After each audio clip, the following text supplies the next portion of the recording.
This episode contains adult themes and is not appropriate for all audiences. Listener discretion is advised.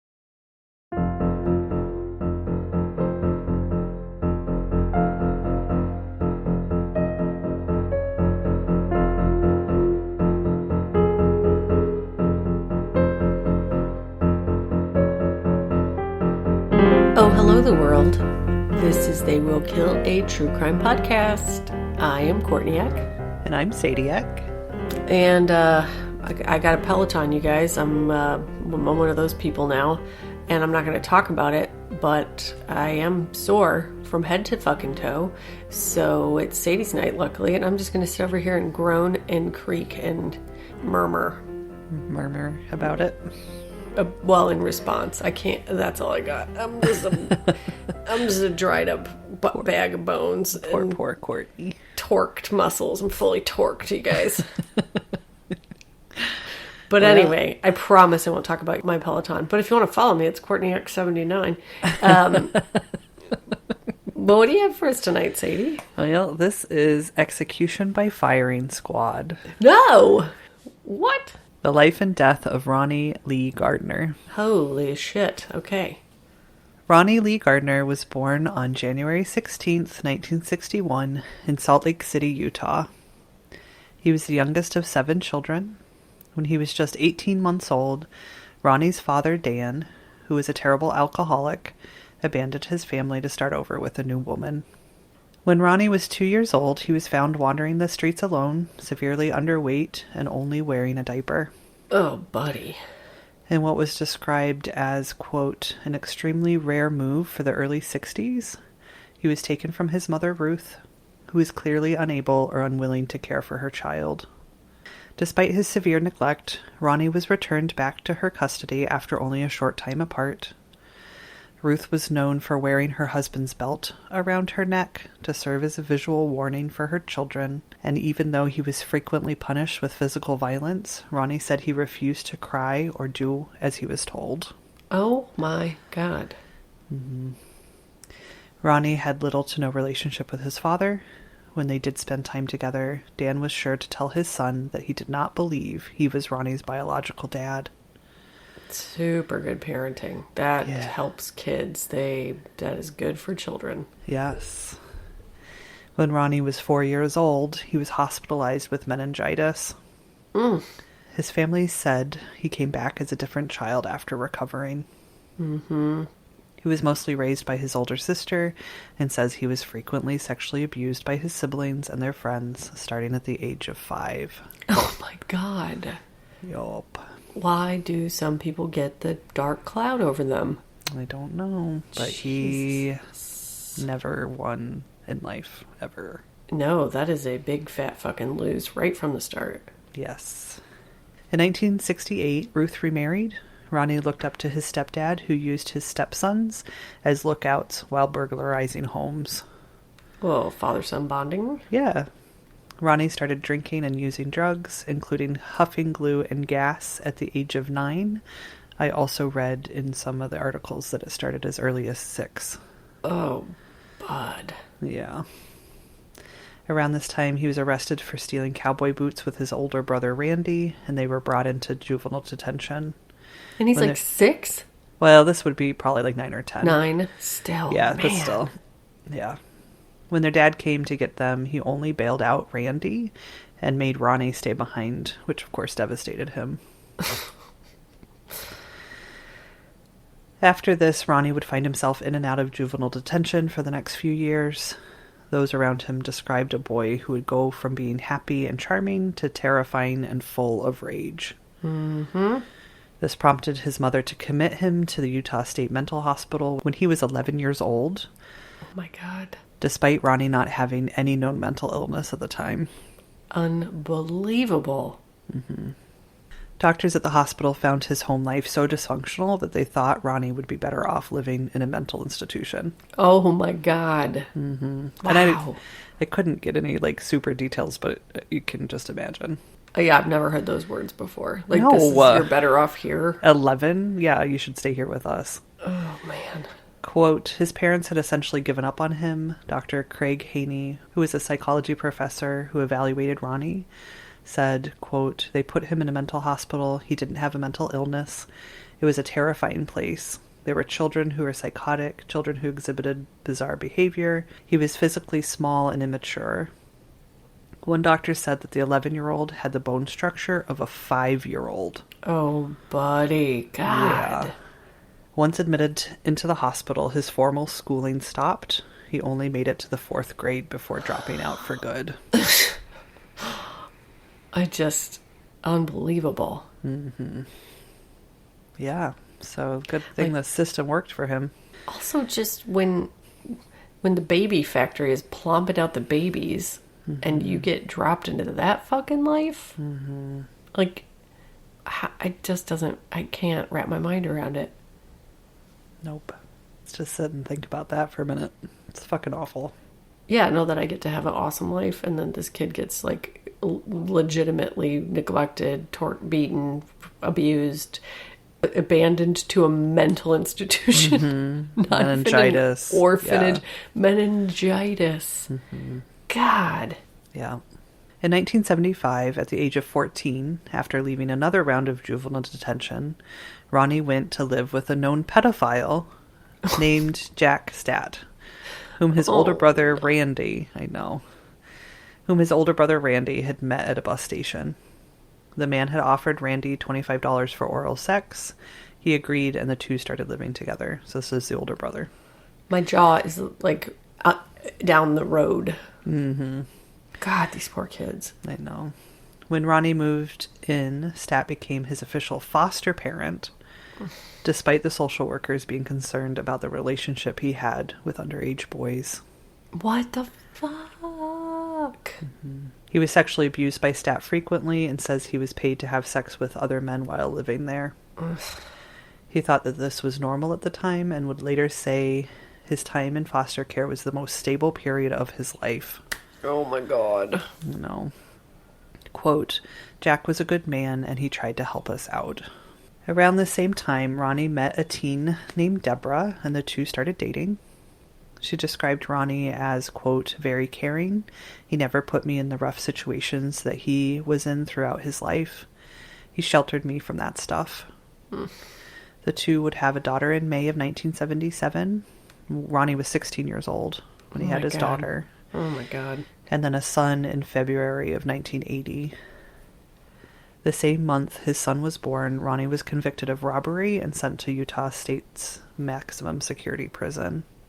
He would spend more than a year in prison before he managed to escape on April 19th, 1981. In this case, I'm rooting for Ronnie. Like, see, I know. I couldn't figure out how he escaped this time, but there's some more coming up. He was on the run for 2 weeks before he decided to confront a man who was sleeping with his girlfriend. I also read that he thought she had been raped. The mom of his children had been raped by this guy. So anyway, he was going to go get this guy. When he found the man, he stabbed him, and then the two exchanged gunfire. Whoa. Yeah. Ronnie was shot in the neck, and the man managed to escape the ordeal alive. Ronnie was rearrested after trying to hide in a truck after the attack. Wow. Yeah. Shot in the neck. Wow. Back in prison, he was in trouble constantly and was even identified as the ringleader of a prison riot where a group of inmates barricaded themselves in one of the prison blocks and started fires. In 1981, he tried to escape again by fleeing the visiting room while he waited to see the Board of Pardons. He attempted to scale the razor wire fence, but was shot by a guard with a shotgun before he could escape. He survived these wounds and was put back into custody. Oh my God. He was later in trouble for attacking a guard with a screwdriver. Ronnie. Mm-hmm. Could somebody give Ronnie a break? No. Nope. Ronnie gets no breaks. Ronnie also doesn't give many breaks, to be honest, as he becomes a crazy-ass adult. Oh, really? Shocking. Oh, I'm shocked to hear that things don't go well in his stability and mental health. No. On August 6th, 1984, Ronnie faked an illness by making himself puke and was brought to the University of Utah Hospital for treatment. Once he was there, he managed to overpower his guard, steal his gun, and flee the hospital. In the parking lot, he ran into Mike Lynch, who was a medical student. Gardner pointed his gun at his back and ordered him to give him a ride. Mike remembered Ronnie saying, quote, "I don't want to kill you, but I have nothing to lose." Ronnie took Mike's clothes and motorcycle. He let Mike go without hurting him. Good. This time he was on the run for 3 months, staying in Salt Lake City the whole time. On October 24th, 1984, Ronnie, who later said he was high on cocaine, walked into the Cheers bar. It was called the Cheers bar. After taking all the money he could find, which only ended up being around $100, he shot the bartender, 37-year-old Melvin John Otterstrom, in the face, killing him instantly. So we have a couple victims here, and Courtney, they're just lovely people, and I fucking hate it. This story is the worst story you've ever told. So I know, it's so fucked up. This is one of those lose-lose all the way around. Yes. Everybody loses. Yep. Lose. Damn it. Melvin was a husband to the love of his life, Kathy, and a father to his only son, who was 3 at the time of his death. He was an Eagle Scout who was known for his love of the outdoors. He spent his free time camping, hiking, and hunting. He was a veteran of the 19th Special Forces Group of the Utah National Guard, and he worked at the Utah Paper Box Company during the day and was a bartender only 1 night a week to help support his family. Oh my God. His niece Jenny said, quote, "He was the glue in our family. Melvin was security and safety to us, and when he was gone, it was, now what? He was safety. He would be there to help us if we needed him. Many times I've thought, if Melvin was here, maybe that would be different." He was known for his outgoing and funny personality and could bring people to tears by playing beautiful music on his trumpet. Oh, come on. Give me a break. Oh, why Melvin? I just fucking hate it. So much. When Melvin failed to return home the night he was killed, his wife Kathy went to the bar to see what was keeping him. She was the one to find him laying face up in a pool of his own blood. Oh. It would take 3 weeks before Ronnie's then girlfriend, her name was Darcy McCoy, she went to police and told them she had helped plan the robbery with Ronnie and admitted to being the getaway driver the night of Melvin's murder. Oh, man. Police were able to locate Ronnie at his cousin's house and arrest him. When Melvin's family learned who killed their loved one, they realized in horror that Ronnie had attended Melvin's funeral pretending to be a childhood friend. No, Ronnie, no. Yes. Oh, boy. No. He was arrested and charged with murder and for escaping prison and was held on $1.5 million bail. Wow. Wow. In the 80s. Mm-hmm. Shit. Ronnie would tell police that he and Melvin got into a fight that night and the gun had accidentally gone off, but the evidence would show that Melvin was shot while lying on his back, the gun pressed against his nose. Yep. It becomes much harder to feel sorry for Ronnie. Yeah, that's right on at the point where things shift into you're on your own, Ronnie. Mm-hmm. A few months would pass as the prosecution prepared for Ronnie's murder trial. On April 2nd, 1985, Ronnie was being transported from the prison to the courthouse for a pretrial hearing. As Ronnie and his guards walked through the basement of the courthouse, Ronnie, who was handcuffed and shackled, suddenly had a gun. What? Yeah. And started shooting at his guards. What? Yeah, man. What? Yes. Get your shit together. Yeah, Wow. had a fucking gun. The guard shot back at Ronnie and managed to shoot him through the lung. This is his 3rd gunshot wound Oh my God. in his life. In the lung. Like serious gunshot wound. What is it? Neck? Neck. Shotgun. They didn't say Yeah. what those wounds were, but But- shot by a shotgun And then, and now through the lung. good God. As Ronnie tried to flee, he shot and wounded an unarmed bailiff. His name was George Nick Kirk in the abdomen. Nick had heard about the shooting and had ran down 5 flights of stairs to, quote, protect his judge. Oh, buddy. No. Oh, come on. Ronnie then retreated into the courthouse archive room where he found 2 lawyers, Robert Macri and Michael Burdell, hiding behind the door. He pointed the gun at Robert, ready to shoot, but at the last minute, Michael yelled, quote, "Oh my God," causing Ronnie to turn the gun on Michael instead. He shot Michael once through the eye. Oh, fuck me. No. God. He would be rushed to the hospital where he would later die in surgery. I guess, and I know I say it here later, but just so you know, the bailiff survives. Okay. Yeah, so there's that. Somebody. Yeah, just not to leave you hanging. The bailiff, Right. he manages to survive his wounds. Okay, good. Michael was born on September 21st, 1948, and was the second of 10 children. He started his life by helping his siblings and would continue to help people throughout the rest of his life. He was a Vietnam veteran and refused to use a weapon during the war. Oh, come on. No, I know. He was a president of the Astrological Society of Utah, and he put himself through law school after he was discharged from the military. I'm going to kill you. I know, Courtney, I'm so sorry. He worked as a defense attorney, often representing people no one else wanted to help, and usually worked for his clients pro bono. Because of course he did. Because he was an angel on this earth. Why? He would have been the first to volunteer to help Ronnie Gardner if the chance had been presented to him. Yep.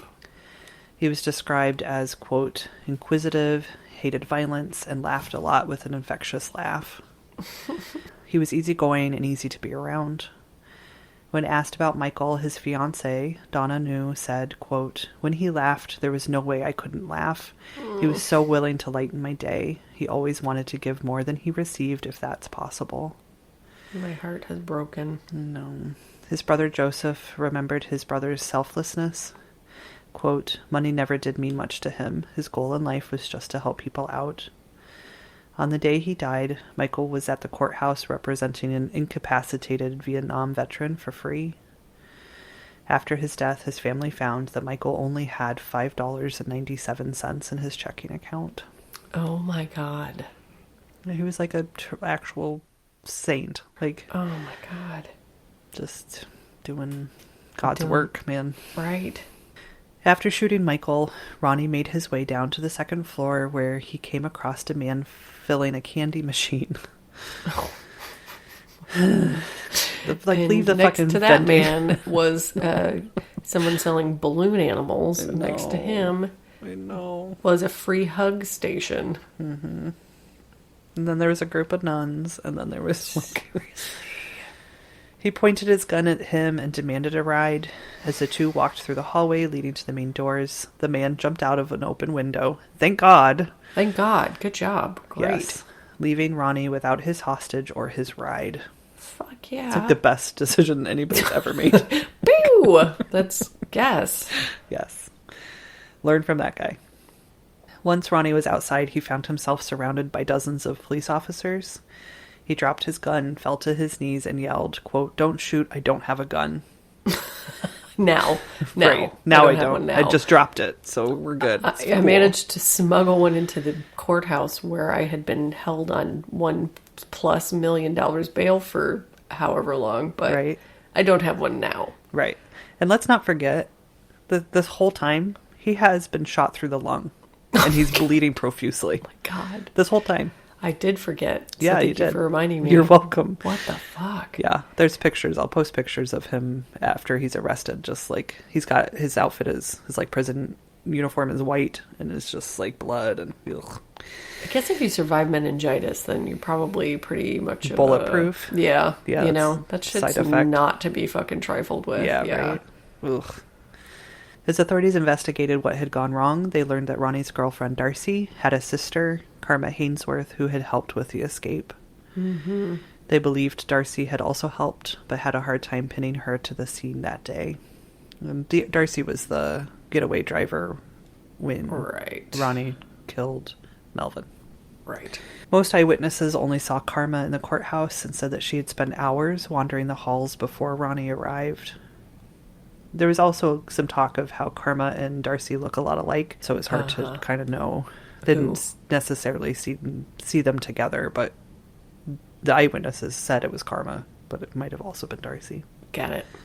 During a search of the building, they found a bag of men's clothing in the basement taped under a woman's restroom sink and believed Karma had brought the gun and bag of clothes to the courthouse and hid them. How the fuck did he get... Sorry. No, that's okay. Just... They don't just let you go to the restroom. Well... Right? I mean, yeah. I think the clothes was for after he escaped. Right, totally. Yeah. How did I get that fucking gun? Yeah, so they think that she either taped the gun under a water fountain where Ronnie was able to retrieve it, or could have handed it to him herself. The stories differ and don't seem to be 100% conclusive. Man, so still, the fact that he got it, what the hell? Yep. They also later found evidence that Karma had been passing Ronnie notes to tell him the escape plan when she visited him in prison. The day of the shootings, police did find Darcy about a mile from the courthouse and arrested her, but never found any conclusive evidence to tie her to the crimes. It's hard to imagine how this happened, especially these days with security as tight as it is in most courthouses. Yes. But it's because of instances like this that caused the armed guards and metal detectors to be put in place. Got it. Former prosecutor Kent Morgan said, quote, "Nobody worried about guns back then. I thought all crime was outside and never imagined there would be a crime in the courthouse. We had infinite faith in our police and bailiffs. Gardner took us by surprise. We thought death and wounding could happen anywhere in the city, but we really thought we were safe inside the county courthouse. People could come and go as they pleased, even in areas where prisoners were being transported. And the jail was located in the courthouse basement and was known for its terrible condition. It wasn't uncommon for people being held there to escape through the decaying drywall or the false ceiling."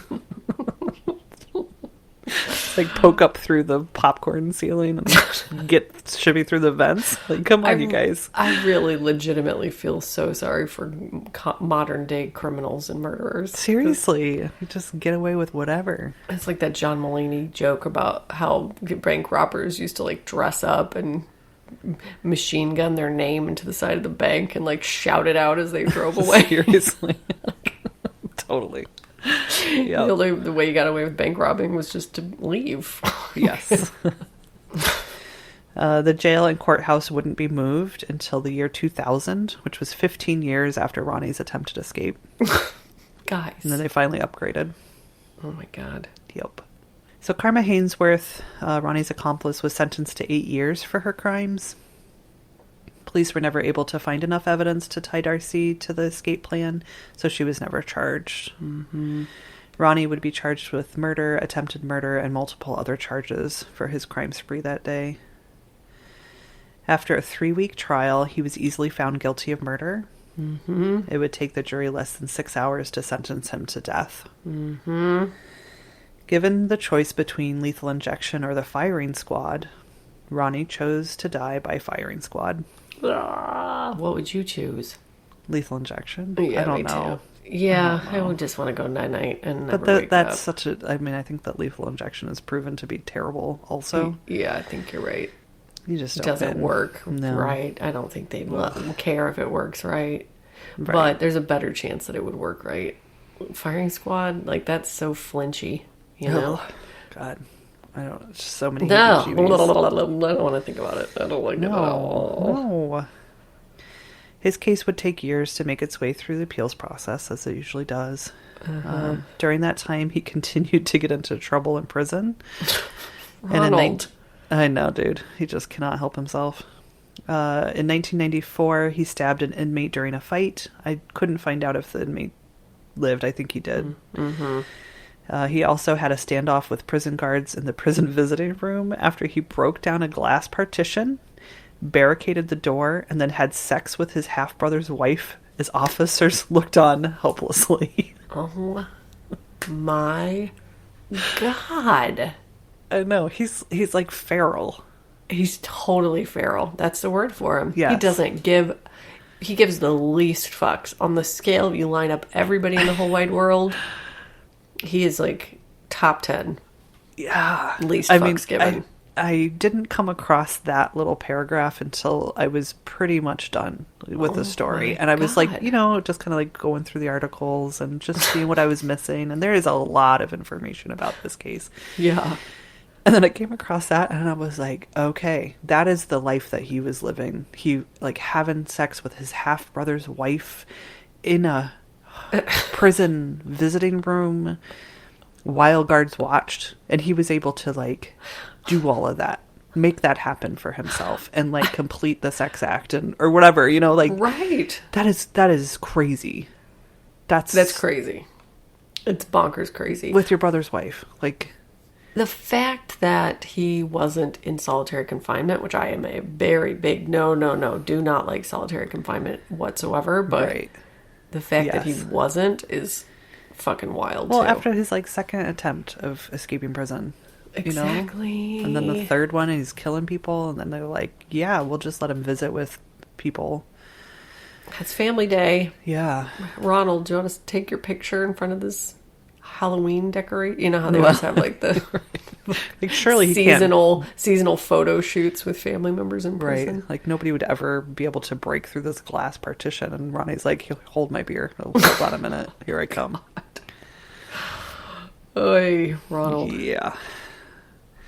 So in 1999, Ronnie started to go through a psychological evaluation to test if he was mentally fit to die. They do? Yeah. Mm-hmm. I'm like, guess no. Well, I guess so. He said that the process acted as a form of therapy for him. Uh-huh. For the first time in his life, he started to understand why he was the way he was. Oh, Ronnie. No. I mean, so God. Again, like now we're getting... I only feel like a tiny bit sorry for him because shit got real, but still.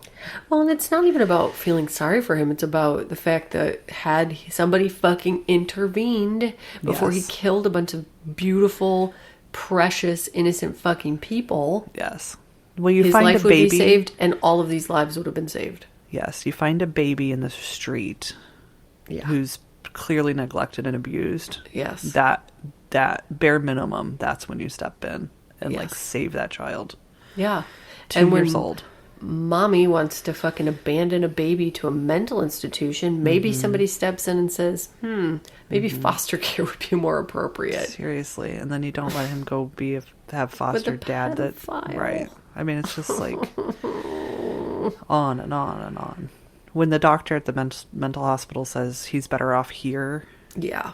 And when his body is... 11-year-old body is the size of 5-year-old. Like, there's just so many times where intervention was appropriate. Yes, not just appropriate, but like screaming, demanding to happen for this person, and it did not fucking happen. So no wonder. There's no wonder. No, I would be feral too. If I had that much trauma in my body, I would be fuck you.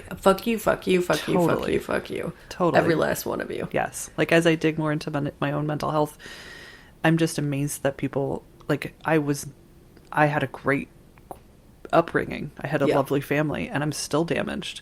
Yep. Like, no. Yeah. This shit is not okay. It's not acceptable. Mm-mm. Not even a little bit. So he started to understand why he was the way he was and began to feel remorse for his terrible actions. Mm-hmm. He admitted that the people he killed posed no threat to him. In an interview while in prison, Ronnie told the journalist, quote, "I didn't want to change," he said, choking back emotion. "I fought it for a long time, but I finally accepted it. That's the good thing about change. You have to really look at the damage that was done. I'm embarrassed," he said of his past. Mm-hmm. "I'm ashamed of it. When I look back, it shocked me." Yup. In the last months before his death sentence was to be carried out, Ronnie pleaded with the Utah Parole Board for a pardon and for his sentence to be turned over to life in prison. Oh, wow. Yep. He told them that he had developed a new awareness of why he had been so violent and impulsive. Quote, "I can't even apologize to the victims, and it makes me sad," he said while crying. Mm. People at the courthouse that didn't even get hurt, I'm sure it traumatized them. Mm-hmm. He said he wanted to spend the rest of his life counseling young inmates and helping abused children with an organic farm program. Oh my God. This story can go straight to hell. I know. He argued his execution would bring the families of his victims little comfort. Mm-hmm. Quote, "I know killing me is going to hurt them just as bad," he said. "I've been on the other side of that gun." Mm-hmm. To show he was trustworthy, Ronnie admitted to the parole board that Darcy McCoy had been his accomplice after all. He said her sister Karma had only brought him notes to plan the escape. Darcy was the one who did the rest. Darcy let her sister take the fall for the crimes she had committed. Cool, Darcy. Mm-hmm. The victims' families were torn. Melvin's brother Jason told the parole board, quote, "This story must be allowed to slip into history. Our families need peace." Mm-hmm. Mike Burdell's family, on the other hand, did not want Ronnie to be put to death and knew without a doubt it would have been the last thing Mike would have wanted. Oh, God, that brings tears to my eyes. Mike's niece, Donna, told journalists, quote, "We put it behind us 25 years ago when it happened," she said. "We didn't like that he kept saying he's being killed because he killed Mike. This is the last thing he would have wanted. I just hate that his family has to go through this now." She said many members of her family have felt angry, quote, like they were shut out when they constantly tried to point out that Mike wouldn't have wanted to see Gardner die on his behalf. Mm-hmm. Quote, "You just forgive. You just do. And if you don't forgive, it just hurts you. Michael is at peace. He's fine." So Nick Kirk, the bailiff who was shot but survived his wounds, would die 11 years after the shooting. His family said his death was a result of his injuries, and he had never been the same. I'm sure. Because Nick had initially survived his wounds, they felt like he was the forgotten victim of Ronnie Gardner and wanted him to pay for what he'd done. Mm-hmm. In the hours leading up to his death, Ronnie's mood was described as, quote, reflective and calm. He fasted from food in the 36 hours leading up to his death, drinking only vitamin water, Sprite, Coke, 7-Up, and Mountain Dew. He did have a last meal a few days before his death, which was a feast of steak, lobster tail, apple pie, vanilla ice cream, and 7-Up. Mm-hmm. He slept, read mail, and watched the Lord of the Rings trilogy. Oh, God, how stressful. I know. I mean, maybe it's like an escape enough that you don't have to think about your impending doom. I guess. Those things are so screamy in that second one. Yeah, that's true. By 8:45 that evening, he met with an LDS bishop he'd known for several years and trusted. As the execution neared, the family and friends of Ronnie held a candlelight vigil outside the prison. They were invited to be there. I think you could have had 5 family witnesses, but they chose not to. Mm-hmm. The family sang along to Lynyrd Skynyrd's Free Bird and held each other and wept. I know. At 12 a.m. on June 18th, 2010, Ronnie entered the room where he'd die. He was strapped in a chair, a hood was placed over his head, and a white target was placed over his heart. 5 anonymous executioners raised their rifles and fired their weapons from behind curtains and a ported brick wall. So, like a brick wall with holes in it. We are so fucking weird, man. People are so fucking weird. Fucking weird, yeah. One rifle held a blank round, leaving room for doubt in the minds of the marksmen. Maybe it hadn't been them that had killed him. And who signs up for this shit? Yeah, I'll talk briefly about that, but yes, who? Not fucking me. Maybe I will do it. No, it's fucking weird. It's fucking barbaric. Weird. It's so barbaric. Ronnie Gardner, who was 49 years old, was pronounced dead at 12:17 a.m. He became the 3rd inmate in Utah and in the United States to be executed by firing squad since a nationwide moratorium on the death penalty was lifted in 1976. Mm-hmm. So this is 2010 he was killed. I was going to say, I remember hearing little murmurs of this. Yes. Yeah. Yep. Most often, people who volunteer for firing squad executions are police officers. Mm-hmm. One described it as, and this isn't, these quotes I'm getting ready to say they didn't admit that they were part of Ronnie's execution, but had been a part of other firing squads. So one described it as an, quote, assignment, nothing more than getting an order to do something like kicking in a door to serve a warrant. That's fucking disturbing. Yes. Deeply fucking disturbing. Yes, yes, yes. Another likened these executions to, quote, returning a defective product to the manufacturer. I'm so mad. So, That's disgusting. If you don't think that's disgusting, you should probably go see a therapist because you are disassociating. and a sociopath, probably, and in charge of people's well-being in the world. It's So not that's okay. cool. Another one said, quote, he had issues about shooting a guy strapped in a seat helpless, but the state had ordered us to do this, and we had a job to do. I don't regret doing it, but I would never do it again. Yeah. Yep. Yep. After the execution, Utah Attorney General Mark Shurtleff said, quote, Ronnie Lee Gardner will never kill again. He will never assault anyone again. Now Ronnie Lee Gardner will be held accountable to a higher power, and I pray he will find more mercy than he showed his victims. Mm-hmm. And there you go. Motherfucker. I hate this stuff because it's just, the lack of humanity all the way around. It's just devastating. It's devastating. It's devastating that we are now put in a position to, how do I even say this? That little boy wasn't helped to save lives and to save fucking everything, and so that we're not sitting here now talking about people fucking killing him from a firing squad and how disturbing that is, you know? Like the trauma and the trauma and the trauma and trauma. Like the fucking butterfly effect. It's just, exactly. it never stops rippling. Yep.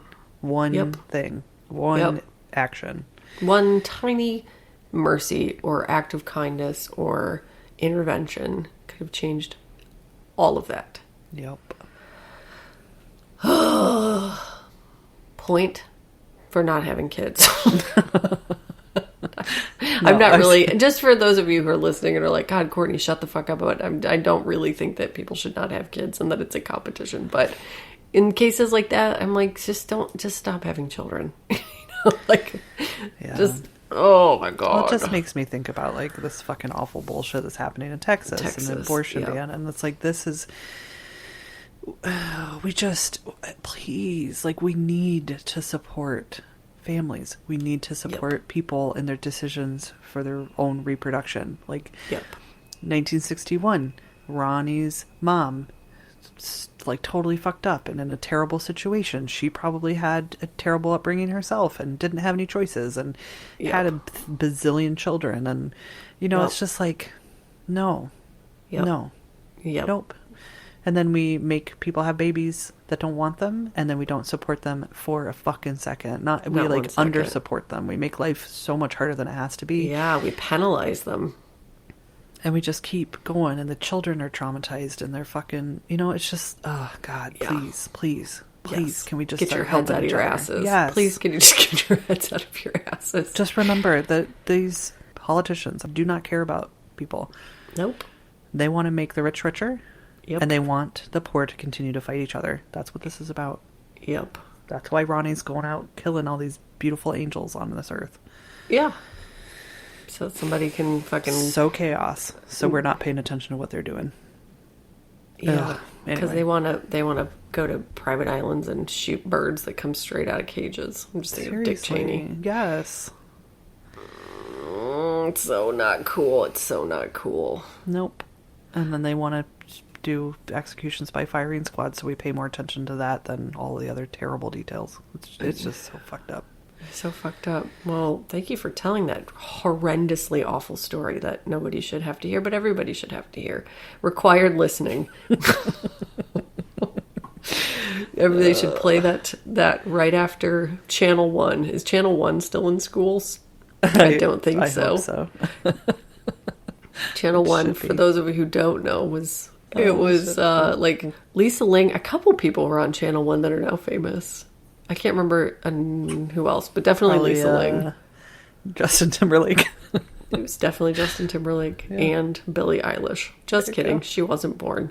But it was like in school news that they installed televisions in all of our classrooms, and we were all so excited. And then they just played this 15-minute news segment every day. Yeah. Who was behind that I was whole gonna say, thing? and was it like a national thing or was it a regional thing? I think it was national, but did every school suddenly, who paid for all those televisions? Who paid for Channel 1? What was that? Anyway, tell instead of us. Channel 1, they just every day need to play this episode of our podcast so Seriously. that children make better decisions about everything moving forward. Yep, I know. It's you'd think we would learn. We've been doing this podcast for a while now that I find headlines, right? Like that's what you do, and then you're like, oh, this is a crazy story, and then you get into it and you're like, no, this is not crazy. This is fucking terrible and sad. Devastating. Yeah. Yeah, because murder is terrible and sad, and people who murder are usually pretty terrible and sad. So Yeah, but I really don't like the ones where there was an avoidable, where it was avoidable, where intervention would have helped the kids. The baddies are easier when they're just Right. fucking bad. You know, those are easier cases. There's just no two ways about it because you're like, well, there wasn't a lot you could do for that kid. He just fucking sucked or she. But these cases bother me to my fucking cells, to they my should. mitochondria are shivering with rage. yeah. Speaking of baddies, did you hear that Slender Man, what's her face, got released? I did. Like Yes. today. I did see those poor fucking deers. Oh my god, that case. So that's fun.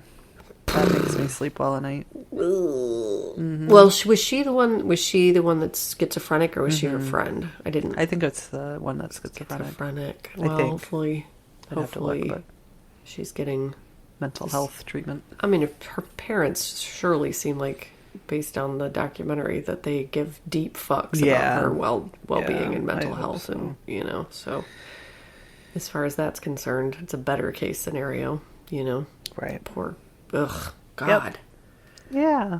So Hey, So life guys. is great, and everything's fine, and everything's fine. yeah, I feel like it's been a while. We took a little break last week. That was good. Yeah, it sort of translates to 2 weeks for us, so it feels really weird to spend that much time away from you guys. I know. hate it. I hate it too. Do you want to do a They Will Pill update real quick? I do. And can I start? Because I just want to interject really quick. Yes. And I want you to tell them everything, because it's all very exciting. I just wanted to clarify one point, because we got a message and somebody mentioned that I take Ativan for anxiety. No. Do not take Ativan for anxiety. That is not an appropriate use of that drug. I want to clarify that I carry Ativan with me because I have long, terrifying, debilitating, dissociative panic attacks. I talked about it early on in the run of doing this bullshit, but basically it feels like the world turns into a fucking nightmare for me. And if I'm lucky, they last 30 minutes, but generally they last closer to 3 hours. And it's absolutely fucking terrifying and totally disruptive. And it's very, I wouldn't wish it on my worst enemy. No. I mean, it's like the world sounds different. It feels different. It's like the craziest shit you'll ever experience. Yeah. I mean, it really does feel like I'm trapped in a nightmare. Like my world turns into a dream. I get this funny feeling of deja vu. And once it starts, I can have about 30 seconds. And if I can get an Ativan into my face within 30 seconds, then I can usually curb it. But that's why I carry it. And I do not recommend people take Ativan for regular old anxiety or even severe anxiety. That's not an appropriate use. It's a controlled substance. It's highly addictive. And if you are experiencing anxiety on that level that would require something like Ativan, you should take something more like what Sadie's taking. And that is the segue into Sadie telling you what she is taking. So I have it come to find out through my therapy that I have anxiety all the time, but I also have medical anxiety about like medical care, right? Yes. I think that's pretty common. So Meaning, do you want to clarify what that means? yeah, just meaning that I'm terrified of medical situations, going to the dentist, going to the doctor, anything that can give you a bad diagnosis, or if you've had a bad experience with shitty care providers or whatever, all of that's just really hard. So like going through my pregnancies and all of that was super anxiety producing. Yep. And so I like to avoid it. I don't like to go to do those things, but therapy is helping me go ahead and do those things. But my anxiety likes to tell me that it's going to be a terrible experience, and they'll probably tell me I have like diabetes or whatever, you know, like, right. Yeah. Or laugh at you or shame you or something. Yes. Yeah. Right. And I'm a plus size woman. And so there's a lot of that, that does happen. So anyway, I went and everybody was so lovely. The nurse was so lovely, and the doctor came in, and she's actually a physician's assistant, which is like pretty much doctor, but not quite. I think that's the technical term for what she does. It's like in parentheses on her name tag. But I just mean like she can diagnose and she can prescribe. And she can do the just things like a nurse doctors practitioner kind of level. Right. Yes. So she sat and talked to me for like 15 minutes, and I cried the whole time. And she was like, well, tell me who you are and what you want and what you need, and had me like do a like pretty general mental health evaluation sort of survey. And my blood pressure was a little high when I got there because I was freaking the fuck out. And she's like, I'm not worried about that. And I tell you what, she was lovely. And go fucking figure. What a concept. I know. And she was like, I hear you, and you need help, and this isn't normal, and you can feel better. And it was, I just sat there and sobbed, and that's what I needed. Yeah. And so I am taking a very low dose of Lexapro once a day. Yep. And it's been, what is today? It's Monday right now. It'll be 2 weeks on Wednesday. And I cannot tell you how much better I feel. Hooray! Hip, hip, hooray! Yeah, I was asking I saw my therapist last week at some point when it had been about a week, and I was like, I don't know if it's just placebo, because I'm definitely the placebo type of person. You tell me it's going to work, I'm going to feel better. And she said that no, that they say it takes 3 to 4 weeks for the full effect, but you should start feeling better like in small doses. And 2 weeks in, I describe my anxiety as very slippery. Like I still feel it, but I can't hold on to it like I could. The intrusive thoughts are gone. I'm realizing that I'm just forgetting to do things that I used to obsess about. Like the boys going to school were taking really high doses, not really high doses. They were taking totally normal, healthy doses for them of vitamin D, but I was like obsessed about it. Like they have to take their vitamins, and you know, it's different. I'm not afraid of COVID right now. It's just sort of like, yeah, it's there and I want to be careful, but I'm not paralyzed by the fear. I'm so fucking glad. It's amazing. What a relief. Yeah, it's amazing. So we'll see. You know, it's been a really good couple of weeks. I'd say like the last 2 weeks have been pretty good in general, and my boys have been healthy. And so I'm kind of waiting to see when they get another cold what that will feel like for me, because that's really what triggered a lot of my like super duper anxiety before that around COVID. But they're still going to school and like being exposed, and I'm not having panic attacks about it. So. And that's appropriate. You know, it's like Sadie and I were talking about it after she got her prescription, and you know, anxiety is helpful. You should have it, you know, to tell you that maybe you should pay attention to something. But if you are having full fucking like ice in the blood panic, just the thought of it would make me cry. Yes, like that is an OCD thinking. That's one of the things about anxiety that drives me fucking batty, is that OCD level thinking, where you just spin and spin and spin and spin. Like that's not healthy. No, it's not okay. And I was doing that about everything, like not just COVID, but just like anything that would happen that was uncomfortable or like bad in my life. I wouldn't be able to let it go. I was losing sleep. That's the other thing. Like I can fall asleep, I wake up, I can go back to sleep. I wasn't doing that very well. It's just like, it's night and day, guys. So if you're experiencing that and I was nervous, I'm going to be honest. I got that prescription and I sat on it, and it was right about bedtime. And I was saying to Ryan, like, I feel nervous. And he was like, well, what do you think is going to happen? And I was like, I don't know. It just, you know, it's kind of hard to let go. And I'd never taken any sort of brain meds before. And he was like, if you don't like it, then you'll stop.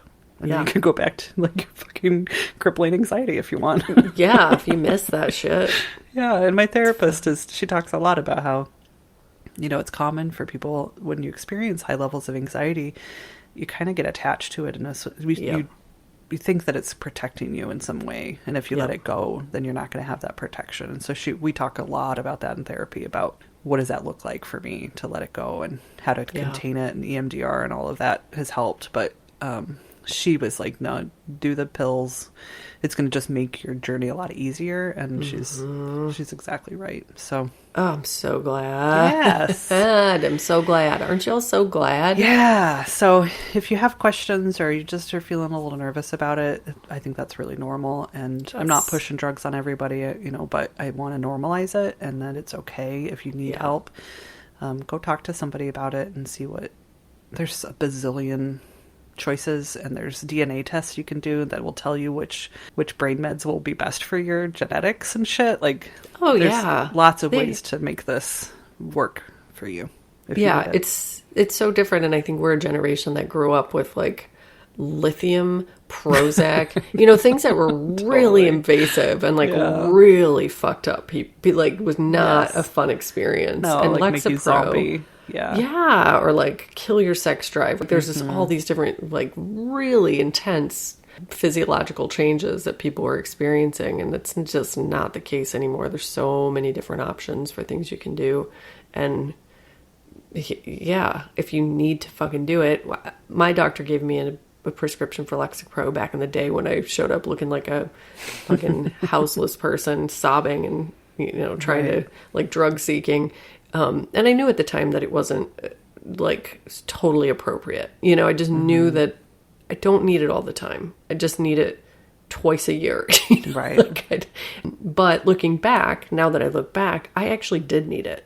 My anxiety was not quite at your level because I'm not a parent. And that's why I'm not a parent, because I know I could not handle the anxiety that comes from parenting. But had I taken it back then, a lot of things would have been very different. And I definitely think, I know now that my anxiety's, turning 40, your anxiety's like, I gotta go. And you're like, get the fuck out of here. It's just something happens and I can't really explain it. But I do think that life would have been a lot easier for me. And I might have kind of gotten a little bit further ahead. And, I think that things would have been different if I wasn't trying to be so fucking controlling of things and being so hard on myself and not, just spending so much time worrying about what other people fucking thought about me. That would have been a very different experience, Yep. So I'm very proud of you for doing it, and Thanks. I'm very proud of anybody who does it. And I just have a part of me back that has been kind of covered up for a very long time. And like, I was driving down the road today and I was like, like, I just haven't been very happy. I mean, I really haven't been for a very long time. And I couldn't, like, of course we've been all been through fucking hell. But it's just reminding me that even in really hard times, scary times, with the proper support, it doesn't have to be so hard and scary. No. And by me not living every day in fear doesn't take away from the experience of others that are going through like actual legitimate hard, terrible times. Exactly. I don't have to like sit and wallow in it to honor that or whatever, Yeah. Which is sometimes what my anxiety wants me to believe. 100% same. Yeah. Same. And like, I just think it's a real fucking waste of a good day to have a bad day on behalf of someone else, Right. Right. And when I'm having like with Laura's health or something, and when we're in the middle of a really fucking bad day, I'm so pissed at every day that I didn't like that I wasted, you know what I mean? Yeah. So I do. I got a couple names. Good. If we want some names, if we want to transition from all of that to something that really matters. Yes. So the reason we took last week off is because Laura and I drove out to Provincetown, Massachusetts, and boy, the East Coast is just riddled with funny names. Woonsocket, which was on that post, my personal favorite name of all the names I posted on Instagram. It's like the funniest names of towns in all the states. Woonsocket, Rhode Island. We passed Woonsocket. Yes. I pumped my fist. We also passed Belchertown. Belchertown. Belchertown. Yes. We passed mash pea. And we passed sandwich. Oh, no. I need to move to sandwich. Sandwich. I'm pretty sure Sandwich, Massachusetts. Fuck. I'm So moving cute. there. No, I love a sandwich. We've covered that Sadie, before. Staniches and sandwiches. It's all Sadie can talk about. There's a bitch lake. That's where I need to live. Honey, girlfriend, yes. Yes. Flip on my bitch switch. I'll be on bitch lake on my pontoon boat cracking fucking Four Locos. Bitch lake. Well, of course, I'd be a wave runner. I wouldn't have a pond. Maybe I'll Pontoon. What do you do on bitch lake? Wave runner. Rudely, like eastbound and down. Yes. Somebody sent us, I can't remember who this person is, but she was in the news. Her name was oh my god, Karen Swallow Pryor.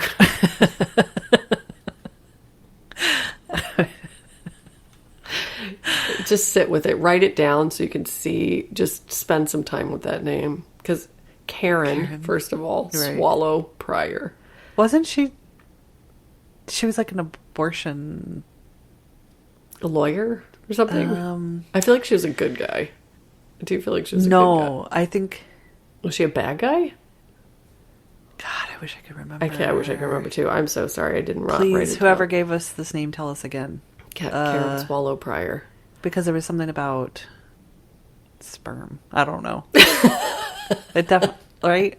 Like Yes. reproduction of some sort. Anyway, Yes. God, we ruined it. Give it to us. Tell us again so we can tell the story again. Yes. Then I don't have to say sperm again. Ever again.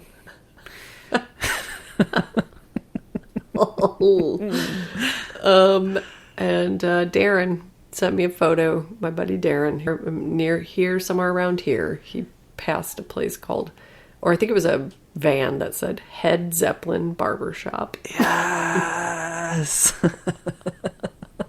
I'm only for now forever going to Head Zeppelin Barbershop. That's so funny. Yep. Also, before we start shouty outies, if we have some, I do want to, a listener actually knows the family of Dr. Anthony Garcia, which is my last case. Holy shit. Yep. And said they are very lovely people, as reported, but that he is pretty deeply mentally ill. I mean, obviously, the guy fucking held a grudge for 7 years and 11 years, you know. There's really no way around it. No, there's something seriously fucking wrong with that. But he, confirmed serious mental illness. Serious. So thank you for reaching out and sharing that. Very much appreciate it. Yep. And, guys, get each other mental health. Seriously, it's necessary. All right. You know, it's good for my mental health. You guys giving us money for extra suspicions. What? Episodes. And suspicions. Yes. Thank you so much to Mallory D. Mallory does it every single day. She goes outside and does it anyway. She does it. She does it. Everybody sees her do it and says, "Go, Mallory, go!" You're going to have to do another sonnet. We got a 20? Yeah, it's Canadian Okay. dollars, but I think that still translates, right? They have sonnets in Canada. Well, we're gonna give them one right now. Thank Do you. we have sonnets in the United States now that I Probably say it? not. No, that's all UK shit, right? Yeah, That's probably. French? I don't know. Are they British? Yep. We have Shakespeare's. Boot Scootin' Boogies. That's our sonnet.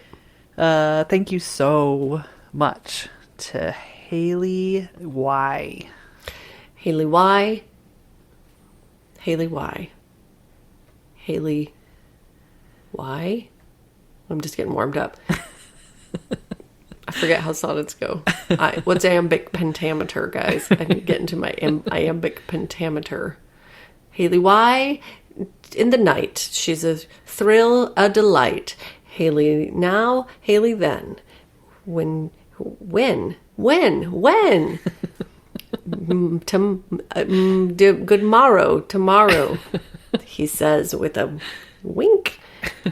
She blushes, she flushes, she washes her hands in the sink. She does. Yeah, I was gonna give her a fucking drink of wine, but Sadie's gonna have her having good hygiene. I guess you need to up your dose of Lexapro because you're still worried about COVID. You were having her in the bathroom flushing. No, she was flushed with delight in her cheeks.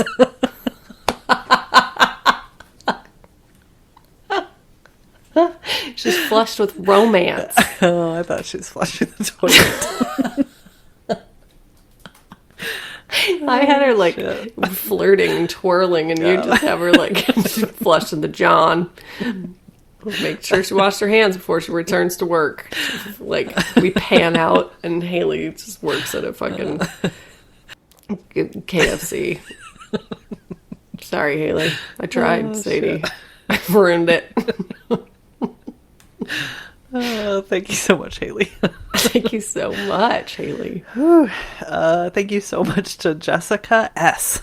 Jessica Slithers. She's a sassy one. She's a slithery, sassy one. Don't try to catch her. She's slippery. She's slippery through your fingers. Cannot catch her. Sassy one. Oh, shit. Oh, my God. Okay, so this shout out is to my growing up BFF. Well, her name is Tamara, but I know her as Tammy. Yep. M. You little sweetheart. I was going to call her a bad name, but I don't want to do that. No, because we love her. Tammy and I became best friends on the bus in like the 3rd grade. Mm-hmm. She used to drive this bitchin' Camaro. Mm-hmm. Laura won't let me get a Camaro, even though I keep begging her. She won't let me get one. And I'm like, but we'll get a bitchin' one. She's like, no. Shit, man. Tammy, do you still have your bitchin' Camaro? Does your mom have it? Probably. She was like, she is a sister. I love you. She's also a scientist, a real one. Yes. She's a badass. Mm-hmm. Adorable kid. Ugh, such a cute kid. And I didn't even know she was listening to the podcast. I remember once we had to shovel a huge snapping turtle out of the driveway. Just random things. When I'm thinking about her Camaro. We were in her Camaro, and our other friend lived up this long driveway, and we went up over a little hill, and there was this huge snapping turtle in the middle of the driveway. We'd like drag it if we tried to go over it because the Camaro was low, and so we had to get a snow shovel, like shovel the shit out of the anyway. Well, and you know what? That was the moment that her love of science began. Yeah, it probably is. Seriously, she's like a salamander. Anyway, thank you, Tammy. Thank you so much. Thank you to every last damn one of you. That's right. Call me next time you're in town, and we will hang out. Mm-hmm. Follow me, Courtney X79 on Peloton. And oh wait, we have more shout outs. We do? What? I was just interjecting. I'm sponsored by Peloton now. I wish too. I can't believe you have more. Well, we had 2 weeks off, so true. They built up. Thank you so much to Morgan C. Morgan, Courtney, Morgan and Courtney, we are best of friends. Morgan and Courtney, here they come a-running. Everybody don't try to stop them now. Morgan and Courtney, I don't know why I turned you into 2 people, and one of them is me, but I hope you want to hang out with me because you don't have a choice. You know she does. I hope so. Yeah. Thank you so much to JM. Ooh, I love a criddle. I love it. Stands for Jazzy Mannequin.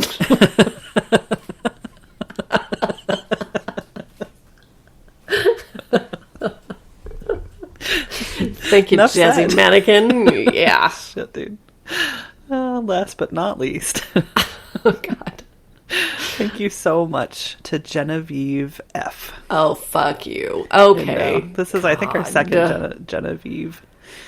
How is that even possible? How do we have 2 gorgeous ladies of leisure, flaxen hair, motherfucking halls of marble? What do you even do when your name is Genevieve? You just twirl around. Listen to They Will Kill. Yeah. Have someone brush your hair, your flaxen fucking hair. Yep. God, thank you, Genevieve. Congratulations on having the best name. But thank you most of all to Jazzy Mannequin.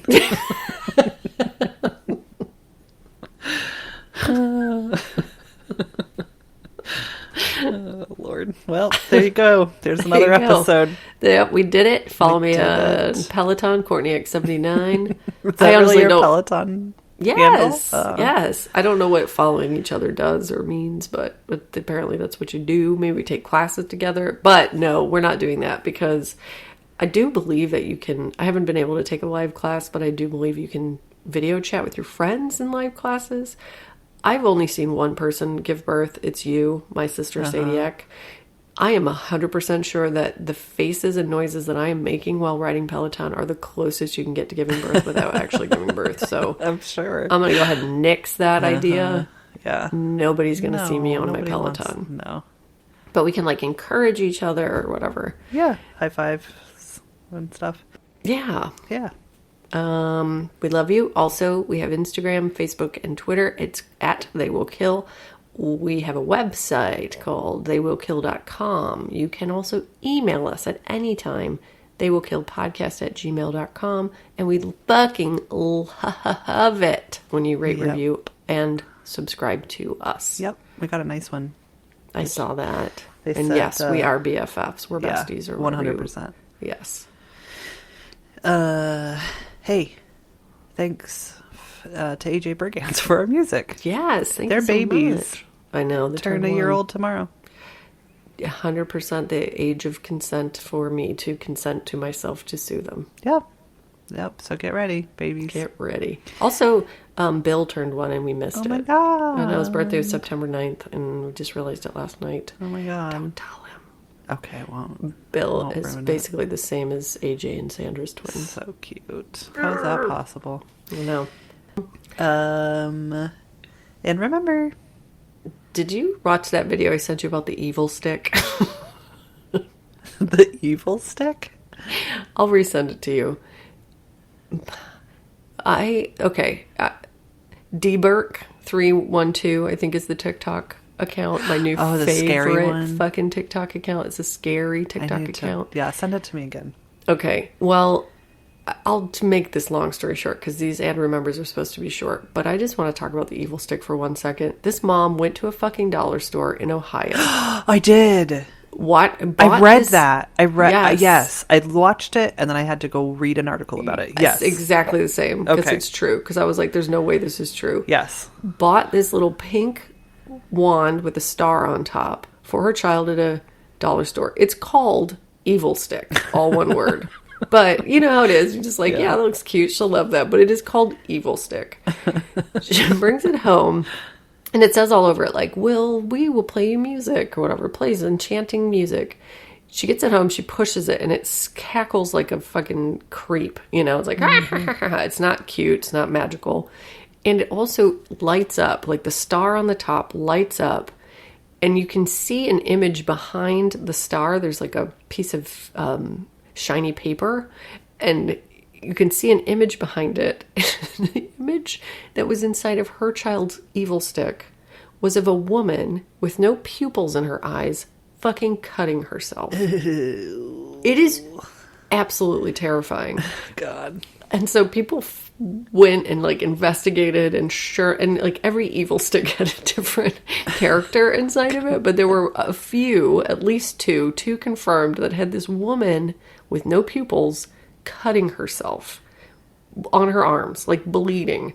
They figured out it was an artist who did this whole series on like self-harm, like photographs. Somebody in China, where they manufactured this fucking evil stick, found this guy's art, whited out her eyes, and then put these images of these little children's toys called Evil Stick. Ooh, it's so weird. And so I salute the fucking weirdo. 100%. Right? Yes, 100%. Weirdo. Yep. Here, I'm going to send you this garbage toy to the United States. Like, good luck, kids. Good luck, kids. Some of you are going to get traumatized. It's so weird and cool. It's true. So go look it up. It's true. Yeah, I It's think there was a weird. mental floss article that I read. Yes. It was like, yeah, no. So I don't ignore the things she sent. I totally did. And then I It's immediately so- put it out of my mind, apparently. Ugh, because it's so creepy. It's So terrifying. scary. Absolutely terrifying. I would shit my pants. Anyway, Yeah, there you go. My 3-year-old recently he picked out like some cheap ass $2 baton at Kroger or whatever, and I bought it for him. And then he immediately broke it, and that's all I could think when I was reading about the evil stick. Like, I probably Yes. just threw the evil stick in my house away.